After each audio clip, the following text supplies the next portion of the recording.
I stood at the threshold, my fingers wrapped so tightly around the cold metal of the doorknob that my knuckles blanched.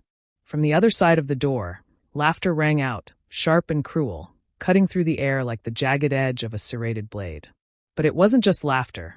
It was ridicule, a merciless mockery that slashed through a man's pride and twisted deep like a knife. And I knew that voice. Patricia, my mother-in-law. There had always been venom in the way she spoke about me, thinly veiled contempt woven into every syllable. A man could be successful in every way, but if his pockets were empty, he was nothing to her. Less than nothing. I should have been immune to it by now. Years of scorn should have hardened me against her words. But tonight was different. That useless failure of a husband, Patricia sneered, her voice dripping with scorn. No money, no life. A broken loser. Glass clinked together in a toast, laughter rippling through the room like a cruel tide. No wife. No kids. He's no longer part of this family. The words hit harder than they should have, though I refused to flinch. Then came a voice I knew all too well, light, airy, carefree. Isabella. My wife. No, my ex-wife. She laughed as if the years we had spent together, the home we had built, the moments we had shared, had all been nothing more than an inconvenience now swept from her life. I had sat at that very table, once part of their world, celebrating birthdays, holidays, victories. I had called them family. Now, I was just the punchline to their jokes. My grip on the doorknob slipped. I could have walked in, could have made them choke on their laughter, let them see the man they thought they had crushed standing there, unbroken. I could have reminded them who I was before they drained me dry. But I didn't. Instead, I let go. Not out of weakness. Not because I was defeated, but because their words no longer mattered. Because my decision had already been made.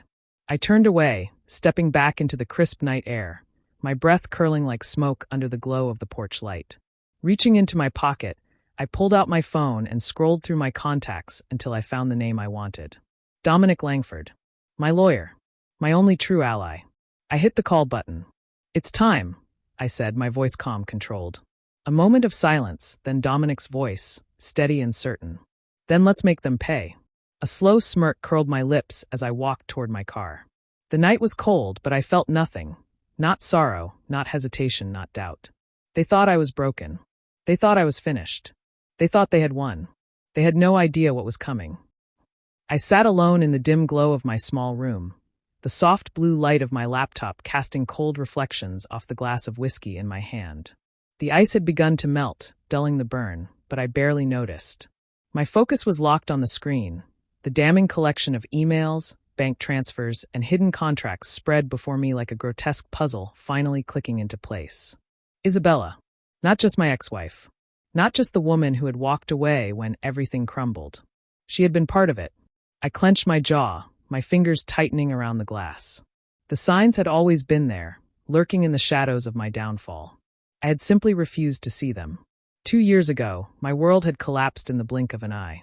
The company I had built with blood, sweat, and sleepless nights crumbled under the weight of a financial scandal I had no part in.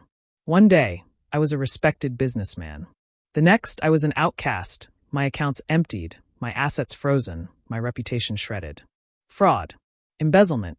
The accusations had rained down like a storm, relentless, ruthless. And the man at the center of it all? My business partner. My friend. Travis Carter. I had trusted him. And the day after I filed for bankruptcy, Isabella filed for divorce. At first, I believed it was the weight of hardship, the strain of financial ruin pulling our marriage apart. But as I stared at the damning proof before me now, the truth settled in like poison in my veins. It had all been planned. The sudden collapse of my company.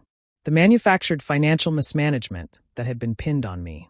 And Isabella, packing her bags before the dust had even settled.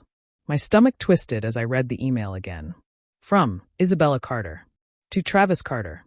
Make sure it all goes through smoothly. After it's over, he'll have nothing left. Then he'll be out of my life for good. Isabella Carter.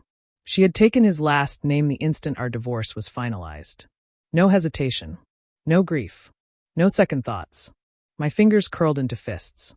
Travis had orchestrated my ruin, but Isabella had been there at every step, ensuring that when my empire fell, she would be standing on top of the wreckage with him, claiming the spoils. My company. My wealth. My reputation.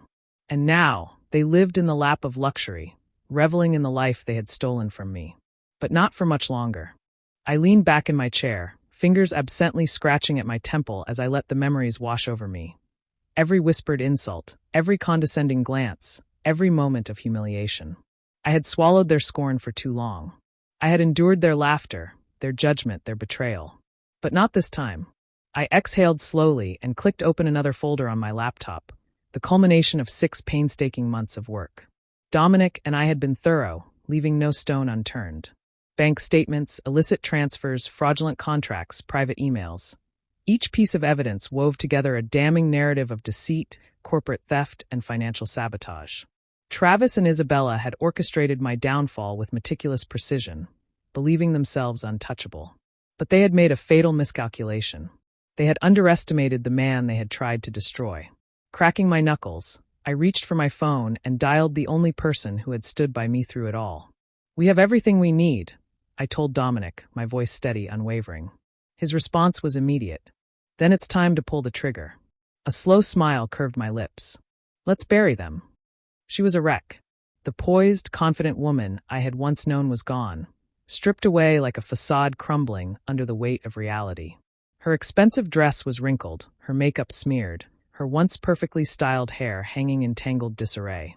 There was no trace of the woman who had looked down on me with disdain, who had sneered as she walked away from our life without a second glance. Now she was unraveling.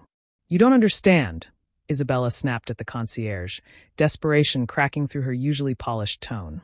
"I've been staying here for years. Put the room on my regular card." The young concierge, who had undoubtedly seen her 100 times before, remained professional, though there was a flicker of discomfort in his gaze. "I'm sorry, Mrs. Carter, but the card was declined. We've attempted the charge multiple times. If you can't provide another form of payment, I'm afraid we'll have to ask you to vacate the premises." She blinked, her expression frozen in disbelief, as if the words couldn't possibly apply to her. "Declined." Her voice wavered. "Yes, ma'am."